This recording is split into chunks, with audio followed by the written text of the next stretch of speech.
শুভ সকাল বন্ধুরা। তো তোমরা সকলে কেমন আছো? আশা করছি যে যেইখানে আছো খুব ভালো আছো আর সুস্থ আছো।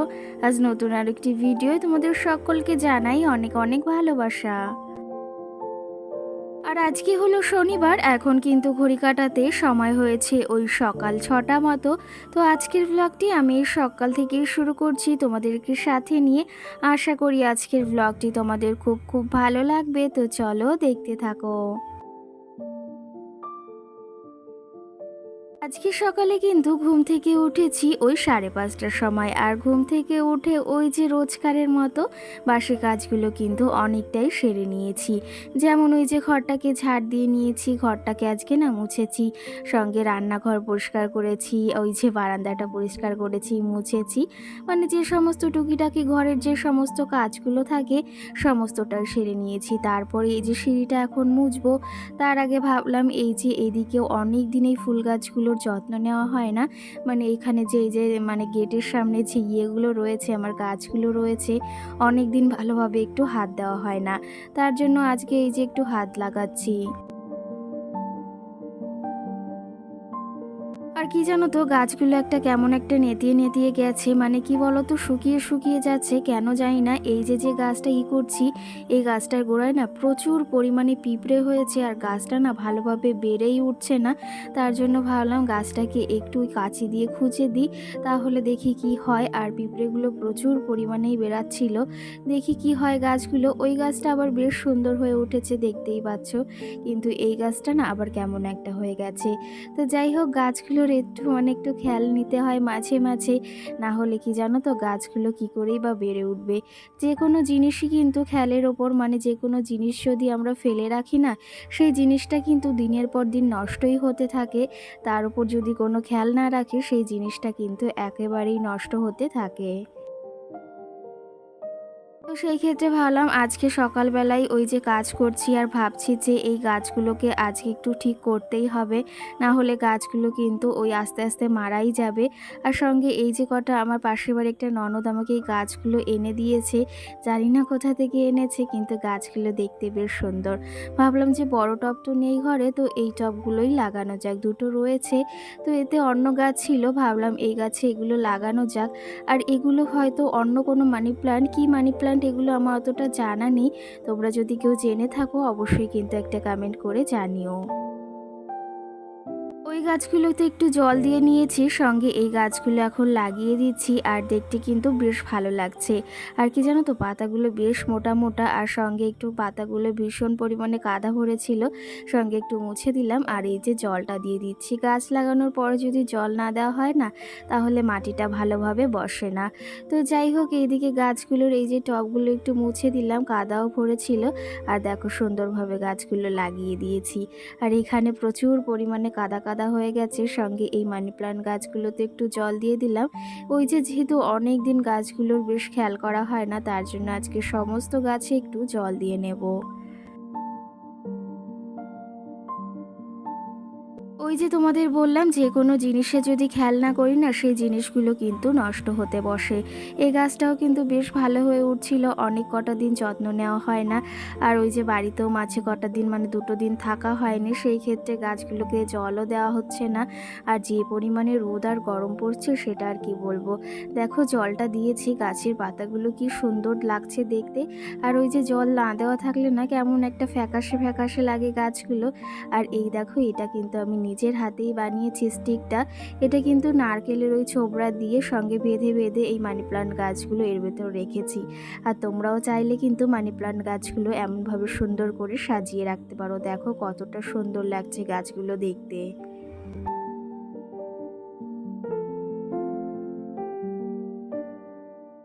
কি জানো তো, এই মানি প্ল্যান্ট গাছটা অনেকটা বড় হয়েছিল, আর এপাশ ওপাশ নেতিয়ে বেড়াচ্ছিল। তার জন্য মাথায় এলো যে ওই নারকেলের ছোবড়া দিয়ে একটা স্টিক বানানো যাক, আর সেটা ওখানে রাখা যাক। আর তাতে কিন্তু গাছটা ভীষণ সুন্দর হয়ে উঠছে। ভেবেছি আর একটু বড় হলে না, এই গাছটা ঘরের ভেতর নিয়ে রাখবো, তাহলে আরও দেখতে বেশ সুন্দর লাগবে।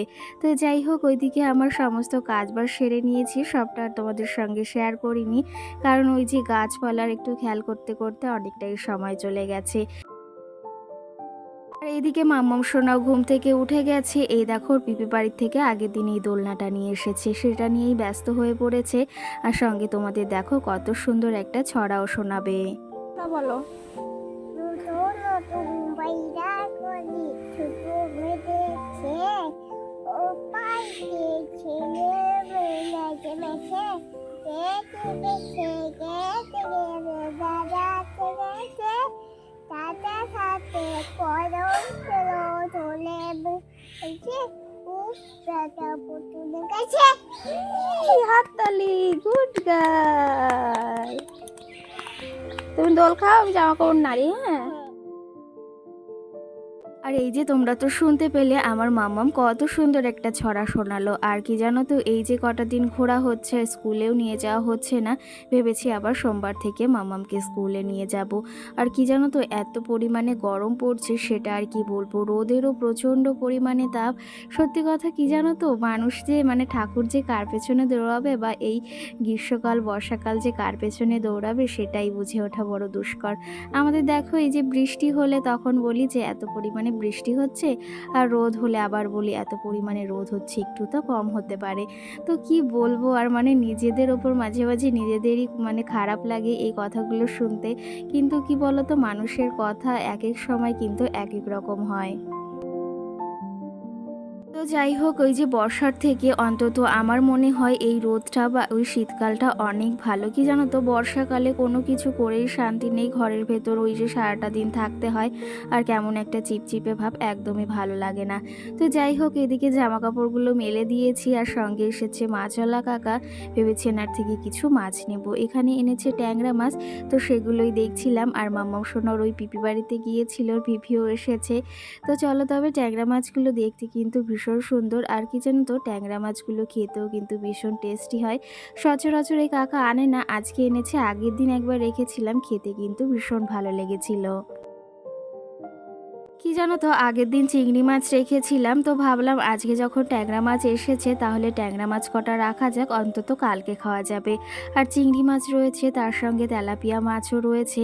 ভেবেছি এগুলো আর আজকে ভেবেছি রান্না করব না, এগুলো কেটে ধুয়ে একটু ভেজে রেখে দেব, তাহলে অন্তত পরের দিন রান্না করা যাবে। কি জানো তো, ওই যে একবারই যদি সমস্তটা খেয়ে ফেলি, তাহলে পরের দিনই বা কী খাবো, একটু হিসাব করে যদি না খাই, বা একটু হিসাব করে যদি না চলি, আমাদের মতো ঘর মানে সংসারে একটু হিসাব করে চলাটাই কিন্তু স্বাভাবিক। আগের দিন এনেছিল চিংড়ি মাছ, সেটা তো রয়েছে, ভেবেছি ওটা দিয়ে আজকে রান্না করব। আর মাছগুলো একটু কেটে ধুয়ে লবণ মাখিয়ে হলুদ মাখিয়ে রেখে দেব। তো যাই হোক, ওইদিকে ওই যে রান্নাটা বসিয়েছি, ভাতটা বসিয়েছি, সঙ্গে এদিকে এসে আমি ঘরের কাজগুলো করছি, বিছনাটাও তুলে নিচ্ছি। ভেবেছি বিছনা চাদরটাও এই যে পাল্টে ফেলবো, আজকে আর যদি সময় হবে না, কালকে ভেবেছি পাল্টে ফেলবো। কি জানো তো, আমাদের মতো ঘরের সাধারণ ঘরের গৃহবধূদের কিন্তু স্বামীর সামান্য ইনকাম দিয়ে অনেক বুঝে শুনে বুদ্ধি খাটিয়ে সংসারটাকে চালাতে হয়।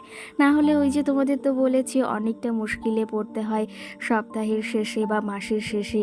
আর সামনে যেহেতু পুজো আসছে, আমাদের বিলাসিতা তো সকলেরই আছে, কিন্তু তার ভেতর বুদ্ধি খাটিয়ে সংসারটাকে চালালে সামান্য ইনকাম দিয়ে কিন্তু বিলাসিতা করা যায়। আর সত্যি কথা বলতে, সব সময় যে সব বিলাসিতা পূরণ করতে হবে এটা কিন্তু নয়, বিলাসিতা পূরণ করার জন্য একটা নির্দিষ্ট সময়ও রয়েছে। তো সেটা যদি আমি সব সময় পূরণ করতে চাই, সেটা তো আবার অন্তত অনেকটা খারাপ হয়ে দাঁড়ায়। সংসারের ভাব বা সংসারের আয় উন্নতির জন্য কিন্তু একটা গৃহবধূ সমস্ত কিছুই করতে পারে। তো যাই হোক, আমরাও বিলাসিতা করি, কিন্তু ওই নয় যে সব সময় বিলাসিতা করতে হবে, তার ভেতর সময় সুযোগ বুঝে কিন্তু নিজেদের ইচ্ছেগুলো স্বপ্নগুলো পূরণ করার চেষ্টা করি সব সময়ের জন্য। তো যাই হোক, এইদিকে দেখো বিছনাটাও তুলে নিয়েছি, আর সঙ্গে এই যে জানলাটাও খুলে দিয়েছি। সকালে তো ঠাকুর পুজো দিয়ে নিয়েছি, আর সঙ্গে এইদিকে জানো তো, সকাল সকাল আজকে কচু শাক কেটেছি। আমার না ভীষণ পরিমাণে ভালো লাগে এই কচু শাক খেতে। ওই যে ঘরে চিংড়ি মাছ রয়েছে, সেটা দিয়েই ভেবেছি রান্না করব। তোমাদের কার কার ভালো লাগে অবশ্যই একটা কমেন্ট করে জানিও কিন্তু। তো তো যাই হোক, তোমাদের সঙ্গে দেখো কতই না গল্প করে ফেললাম, আর অনেক কমেন্টও জমে রয়েছে। তোমরা কিন্তু আমাকে অনেক কমেন্ট করেছো, দিদিভাই তোমার পুজোর শপিং শেয়ার করো। তো অবশ্যই একদিন তোমাদের সঙ্গে আমার পুজোর শপিং ব্লগ শেয়ার করব। আর এখনও পুরোপুরি সব কেনাকাটি কমপ্লিট হয়নি, শুধু মামামেরটাই হয়েছে।